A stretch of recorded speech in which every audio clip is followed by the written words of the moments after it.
नमस्कार बच्चों। आज के इस वीडियो में हम बात करेंगे पाठ दादी माँ।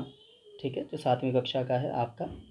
तो इसका पाठ पठन और ख़ास तौर पर सारांश की चर्चा करेंगे, क्योंकि पाठ लंबा है, पढ़ते पढ़ते समय भी लगेगा। तो आपको इसका जो निचोड़ है एक अच्छे तरीके से समझाते हैं बच्चों।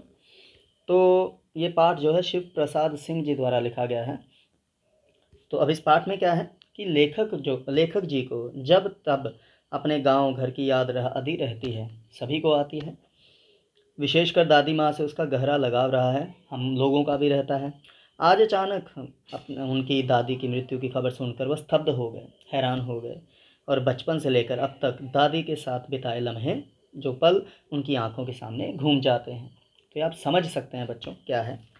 तो लेखक क्वार के उन दिनों को याद करते हैं जब चारों ओर पानी भरा रहता है था, और दूर से बहकर आई घास के सड़ने से एक अजीब सी महक हवा में फैली रहती थी।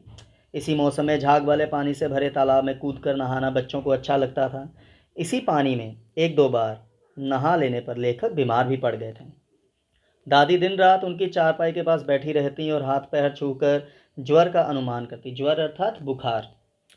तो पाँव झलती, पंखा झलती, लेप करती और बीमारी दूर करने के लिए विशेष प्रकार का भोजन बनवाती। उन्हें गांव की 50 किस्म की दवाइयों के नाम याद थे। गांव में कहीं कोई बीमार होता तो वे उनके पास पहुंच जाती और अपनी वही दवाई शुरू कर देती। तो बच्चों, कहीं ना कहीं आपको भी दादी माँ, नानी माँ की याद आ रही है कि कैसे क्या होता रहा है। वो हमें बहुत लाड करते हैं, प्यार करते हैं, हम भी रहने जाते हैं तो किस तरह से खातिर करते हैं। तो लेखक जी के बड़े भाई की शादी तय हुई तो दादी माँ का उत्साह देखते ही बनता था। यूं तो वे कोई काम नहीं करती थी, लेकिन किसी काम में उनकी अनुपस्थिति विलंब का कारण बन जाती थी। उन्हीं दिनों लेखक जी ने दादी माँ को सूद के पैसों के लिए रामी की चाची पर कठोरता पूर्वक बिगड़ते देखा। सूद के पैसे बेटा, मतलब जो इंटरेस्ट, पैसा जब कोई उधार देता है तो कर्ज लेता है, उसका इंटरेस्ट जो ब्याज लगता है। तो वो आंखों में आंसू लिए दादी माँ से मिन्नतें कर रही थी। उसकी बेटी की शादी थी, पर दादी माँ अपने पैसे छोड़ने को राजी ना थी। लेखक से यह सब देखा ना गया तो वह वहां से खिसक लिया। दुख हुआ उन्हें। कुछ दिनों बाद रामी की चाची से लेखक ने जाना कि दादी माँ ने उसका सारा कर्जा माफ कर दिया और 10 रुपए देकर बेटी की शादी में मदद भी की।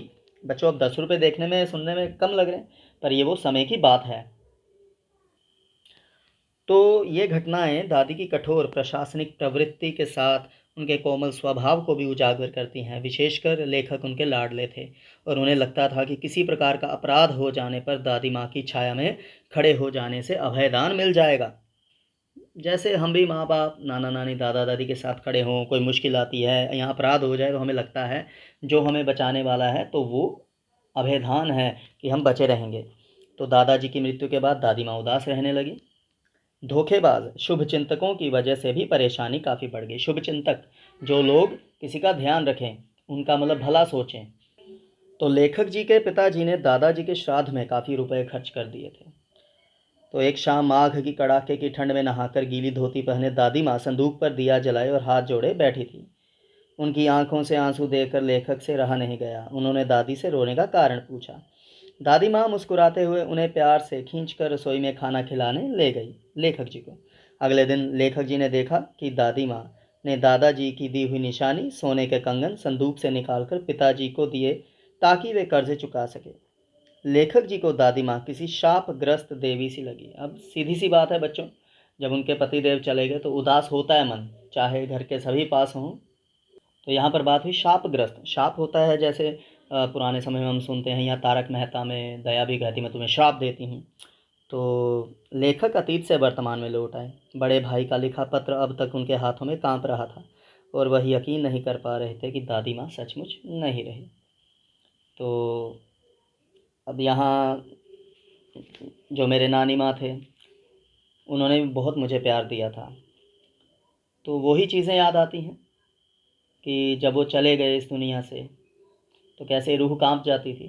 तो कहीं ना कहीं ये पाठ हमें सिखाता है कि बड़ों का मान सम्मान करना है। वो हमें प्यार करते हैं, ये नहीं वो बूढ़े हो गए हैं तो उन्हें भूल जाना है। तो ये कहीं ना कहीं यह पाठ हमें बताता है कि प्रेम सबसे बड़ी चीज़ है।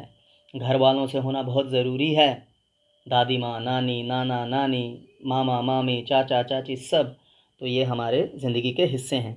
तो यहाँ पर जो दादी माँ का चरित्र है बड़ा ही अद्भुत बन पड़ता है। कहीं पर वो पैसा उधार मांगती हैं, गुस्सा करती हैं, अगर ना भी हो, मजबूरी हो तो माफ़ भी कर देती हैं।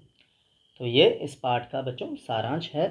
ठीक है, तो पाठ पठन में समय अधिक लगता, तो इसलिए मुख्यतः जो मुख्य बातें हैं तो आपको वो बताई हैं, ताकि आपको पाठ कहीं ना कहीं दिमाग में कंठस्थ हो जाए। ठीक है बच्चों, धन्यवाद।